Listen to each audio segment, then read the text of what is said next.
Do it or I'm doing it. 5, 4, 3, 2. The Anime Club, everybody. You cut that close. Free thoughts for Eternal Boy. So yeah, that means we start with recommendations. I'm going to put it out there. I think that this reminds me a lot of Fudanchi? yeah, Fudanchi Koko Seikatsu. Okay. Mostly in vibe. I think I like it. So that's my recommendation. Go watch Fudanchi Koko Seikatsu. It takes even less time than watching this. It's like 45 minutes total. Vorn, do you want to go next? I was gonna let you because I got a couple, so I was gonna let you take your pick and then I'll take what's left.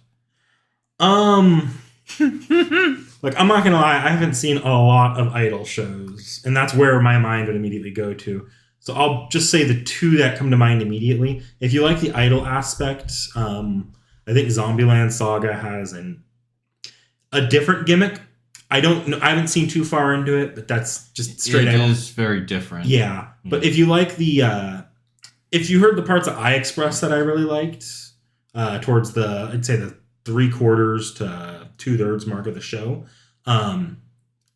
then you might like an anime that's releasing. It's about to release this season. It's been manga for a while. Oshi no Ko, which goes a lot into the Japanese entertainment industry. Yeah, there are a shit ton of Idol anime. Just go watch those. You want to watch Idols? If you want something a little bit more real life, go watch Hololive or Niji Sanji. Magical Girl Ore. That ain't Idol. It was technically an Idol show, Ford. That ain't Idol. Go watch Magical Girl Ore. Right, Knick Knack. It was technically an Idol show. I think that was more of a subversion on the Magical Girl show. But it was an Idol show. There were idols. There were songs. There was dancing. There was concerts. There was middle-aged men. A lot of middle-aged men. Yeah, so go watch Magical Girl Ore. I'm going to hell for that. Yes, you are. Oh my. Jesus fucking Christ. I really wish this show had invested itself into kind of the more societal aspects of like why these men are trying to start new careers at the age they are in life, and like why it's been so hard for them to do that. I think that you could have very easily made this like a longer, more hard-hitting show by focusing in on that. Right? Obviously, like I started off the discussion last episode with that, and I think they could have taken it really far if they had wanted to. I don't think they do. It's a shoujo manga and a shoujo anime, so they wouldn't have. But you know, you could have. Yeah. There was an opening for it, even if it wasn't taken. What they also should have done is the former child actor, like, and the current child actor. I felt we should have seen like a little bit more interplay between them as well. Yeah, that current child actor just kind of disappears after being like. I thought they were leading into an arc involving that. No, he gets traded to another agency, and you never see that little fucker ever again. Well, it's not even his choice. Yeah. Well, you don't get to see his reaction much to it either. No, I mean he does have at one point where he's just like, my mom did it without my permission, didn't even ask me, and I don't want it. But yeah. No, but like that would have been nice to interplay into also like the horrors of being a child actor and like. I wanted more backstory on Daisuke. Who? The model. Yeah. Jesus fucking Christ! Because like we got that he was a model, but in his backstory bit we got like that he was a model, and then like literally the scene flips, and then he's already working at the company. Like I needed that, like when he stopped getting jobs as a model, like I needed more in that kind of interim, because like obviously like he fell far. Like we saw a little bit like drinking and kind of going to like bars with like prostitutes and stuff, but we didn't see enough of his backstory and why this matters to him so much.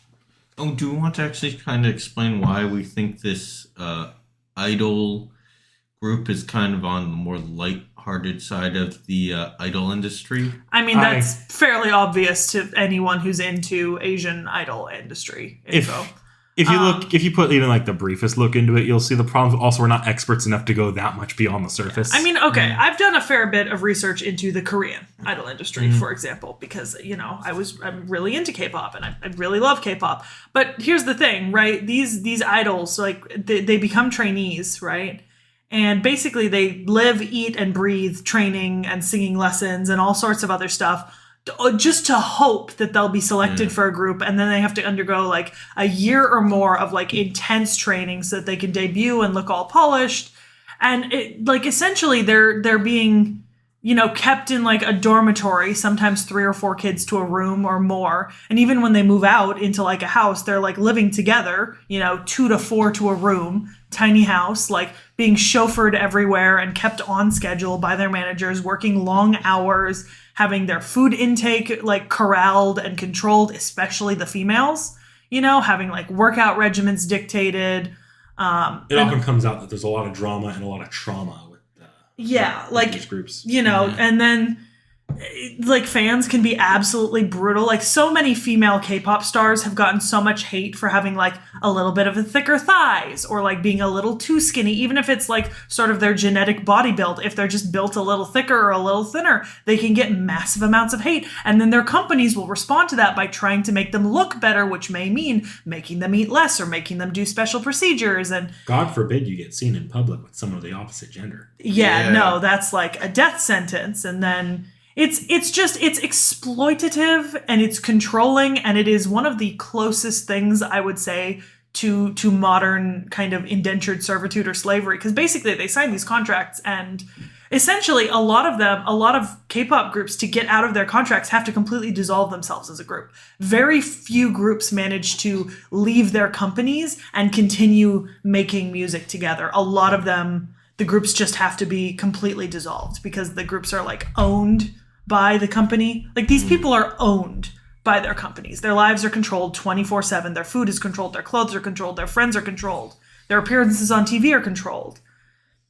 And it's not good. And it leads to a lot of problems. A lot of like former K-pop idols have talked about it.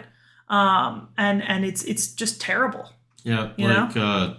I've also heard from some like people who worked in the underground idol scene where if you do a job and you don't actually sell enough, you actually don't get paid because your pay is pretty much commission right there, and it's getting taken out of like if they buy some stuff or merch right there, it's taken out of your like a paycheck right there. Yeah. Also, the fans, like every single movement is scrutinized. I mean, and sometimes, like have you heard about the T.H.E thing recent? It happened literally like a week and a half ago. No, and I wouldn't have. So there was a female K-pop star, and she wore a pair of T-shirts. One had QAnon on it, and the other one had, I think, a swastika. And it's literally already updated on her Wikipedia. Chaeyoung or something. I don't remember what group she's in because I don't follow female idols as much as I do male. But she like wore them, and the thing is, right, her managers would have seen, like, the people in charge of her, right, for all intents and purposes, even though that's a terrible sentence, like, saw the T-shirt. Like, they knew what she was wearing, and they let her go out and do that in public, right? Like, she might have even been given those T-shirts, like, as something to wear, Because a lot of times their like wardrobes are decided for them too. I'm not entirely sure because I didn't look into it all that deeply. She could have just worn it because, maybe I don't even want to think about she could have worn it for a variety of reasons. It could have been her fault. It could have been her manager's fault. And she ended up having, I believe her managers made her do a formal public apology to like all fans for doing it. And the damage that does to her image will also, take her to like the bottom line too, Yeah. and that's where corporate might fuck her over. Well, that's also the sort of thing where, you know, corporate sees her ratings falling, they start pulling her out of appearances and other stuff, replacing her with members who are more liked. The same thing happens when you know, like a fan group looks at an idol like and goes, put on a little bit of weight, right?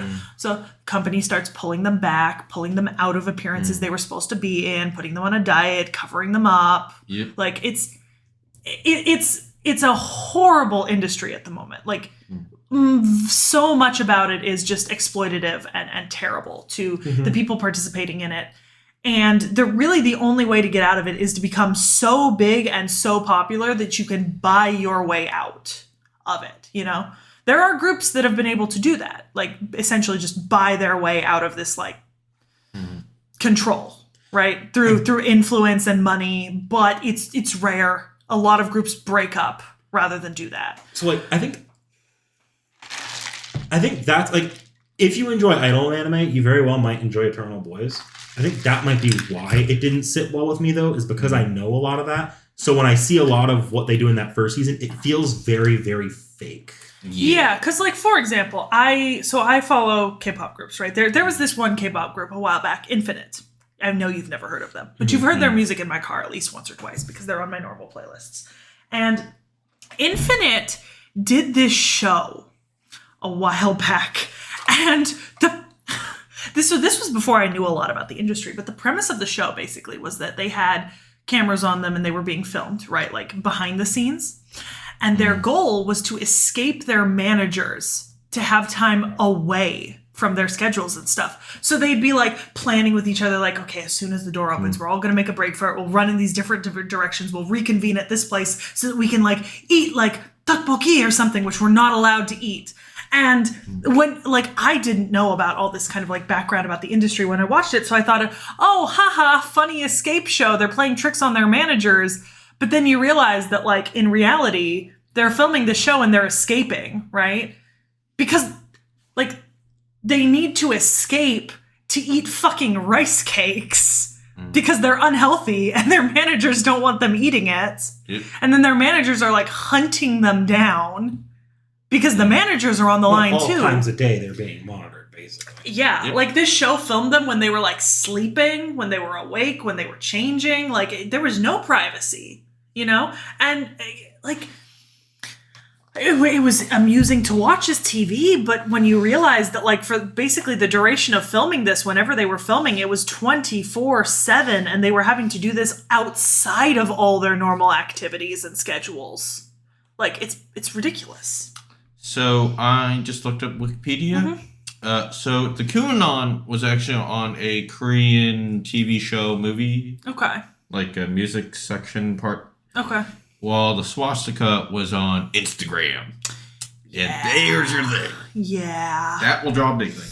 Yeah. And that's mostly because the picture on the shirt was of another singer with the shirt on. Yeah, that is swastika.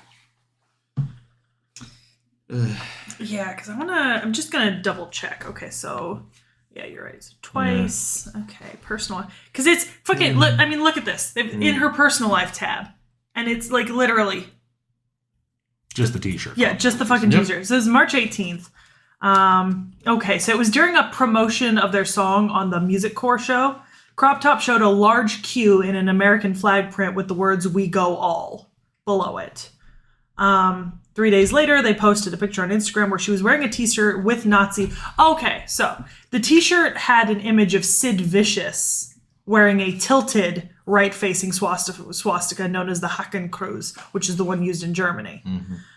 So Sid Vicious got into a shit ton of controversy, and a lot of people hate him now because he was he believed in that shit. So that was a little bit more intentional. It had to be, because that's a figure, not a. Yeah, she.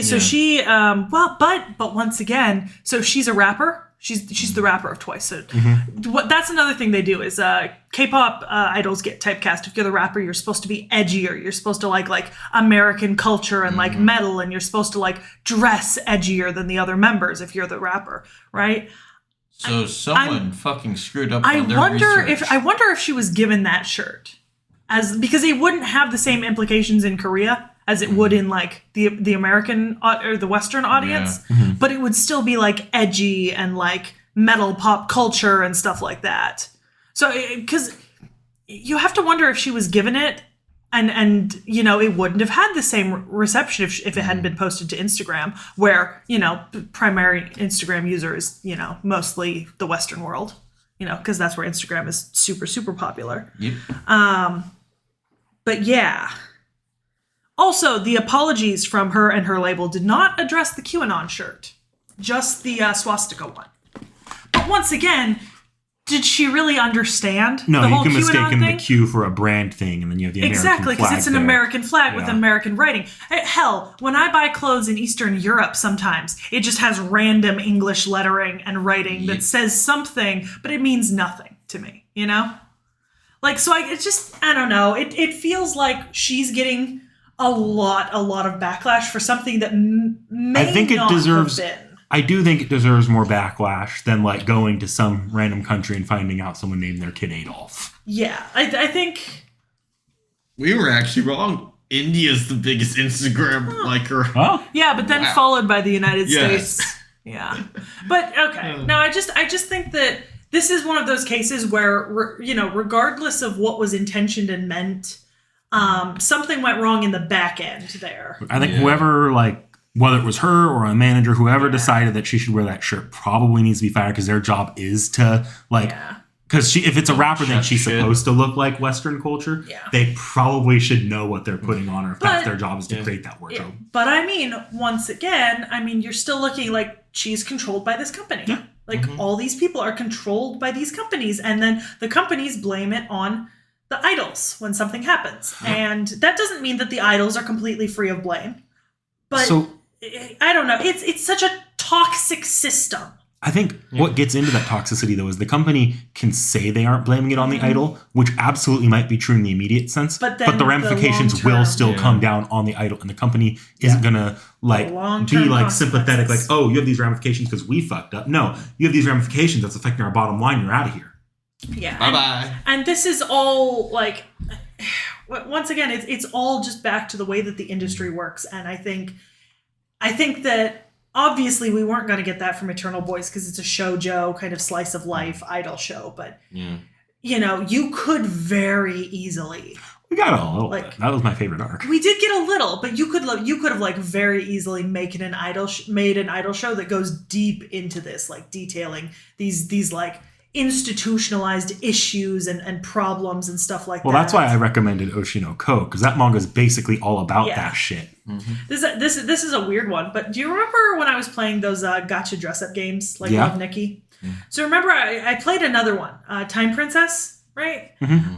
In Time Princess, one of the stories that you could buy and download was essentially being a K-pop trainee, and it actually showcased the kind of like the back of the idol industry. Like there was, you know, like all sorts of fucked up shit happening in the back end of that story. And I mean, yeah, it was like a dress up gut. What the fuck are you doing, Vorn, that's making Nick Nack look like that? That man has become so efficient in opening his gotcha game and doing his dailies silently. Oh my god. Like it was just like slide the thumb back and forth, back and forth, back and forth, going past all these screens and like sorry. I was like Okay, but like regardless of the fact that like, you know, what I was doing, it was a dress up gotcha game, but it still tackled these industry issues of like exploitation and blackmail and just unreasonable expectations of workload and effort. So it's interesting.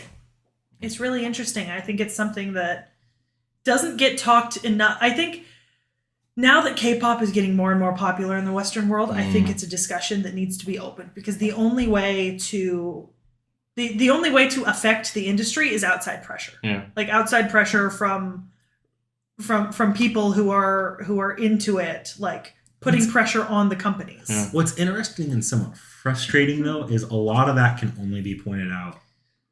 Like a lot of that right now is really being pointed out by the West, who doesn't have these things. Whereas that's, if you think about the work culture of Japan, that's not so far out of the norm that it's like. But that's what I mean. Like I think in some ways, globalization is both helpful and not here because Because like we these have things no are input becoming. on whether or not these idol groups actually keep up that practice. But at the same time, with K-pop becoming more of a global industry, right, and it becoming so much more popular in the US, companies are going to have to start taking into account the US market audience and how they feel about groups. And if we open more conversations in the US about the unfair treatment and stuff like this, we could exert international pressure. I think that holds markets. true for the biggest ones. Like if Psy came out to have so JYP, SM, TS Entertainment, one something, like I know all the biggest ones. That's the other thing. Like for all intents and purposes, there are not that many large-scale idol producers in South Korea. I don't even think it breaks down on producers. I think it breaks down on groups. Like if it's a big enough group that relies so much on that international audience, like BTS, then yes, international pressure or like being like that will, for better or worse, but if it's them. For example, let's say some underground group or something. Well, not even underground, but let's say they can be pretty big in Japan or in Korea.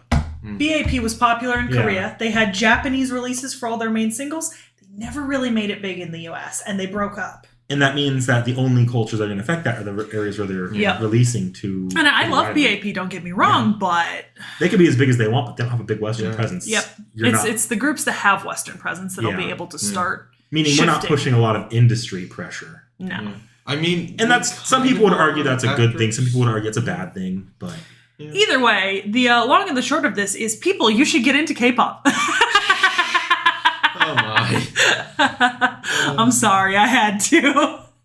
People need to listen to more K-pop in the West. It's all trashy. Fuck you, I like that shit. I think all music is trashy. Fam, I've been trying to find some like old school K-pop band merch, and oh my god, it is so hard to find. Return to Beethoven. Disgusting. No. Hate that shit. But I guess with that being said, we can disclose what our next anime is. It is in fact Vorn's pick next. Yep. And you have already decided what we're going to be watching. Yep. What is it? Eminence in the Shadow. So I know what Eminence in the Shadow is. Vorn knows what Eminence in the Shadow is. Nick Nack knows what Eminence in the Shadow is. I've seen Garnett's video on it. So everybody knows it. I'm gonna preface this with, I chose not to watch this for a reason when it was coming out, and that's my preface to this. What does this show have to do to get anything other than a Matt or a shit? I don't know. I think it would need to be. I think the comedy really needs to convince me, because I don't think that the show itself will. I think it's going to be the comedic delivery of the jokes and like how it all. Is it a comedy? It kind of is. It essentially is. What's it going to do? Wow me in any other way except for the comedy? Do you know how many isekais I've read and seen? This show cannot wow me in terms of a unique story. That's just not going to happen. The only thing it can do is appeal to me comedically or emotionally. I have a feeling for me this show's aiming for an uwu. I mean... Yeah, I always forget uwu's an option. Like, this feels like a show, from what I've seen and heard of it, that could teeter on the so bad it's good mark for me. It might end up a uwu for me. Even the great Vorn is considering the uwu! From what I've heard of this show, I don't expect it to get an approved from me. It could if it comes out and it's like, the plot speaks to me somehow. Fuck it. Fuck if those clips I've seen of it speak to me. Yeah, so we'll see. We'll see. Come back to us next week for more Fate. Eminence in the Shadow. 2 weeks from now, Eminence in the Shadow. Is there any Fate coming out? Right now, as of recording this, yes. When this video is coming out, no. What will be coming out next week? Fate. But this video is not going to go up until like 6 weeks after that, Vorn. Oh. So it won't be next week. It'll be 6 weeks ago Fate was coming out. I don't even know that we have the reacts recorded for the next Fate that goes up and this one comes out. No, we definitely don't. We don't even have... I mean, we have it planned, but it's definitely not... So no, there is no Fate coming out directly after this. There was Fate coming out 4 weeks ago when we filmed this. So we'll see you eventually. I hope you like Blackbeard. Like, comment, subscribe. Thank you for watching, everybody. Have a good night, a good day, and a Wait, good evening. Wait, was that our first mention of Fate this entire episode? Oh my god! Yes. Holy shit! We're done.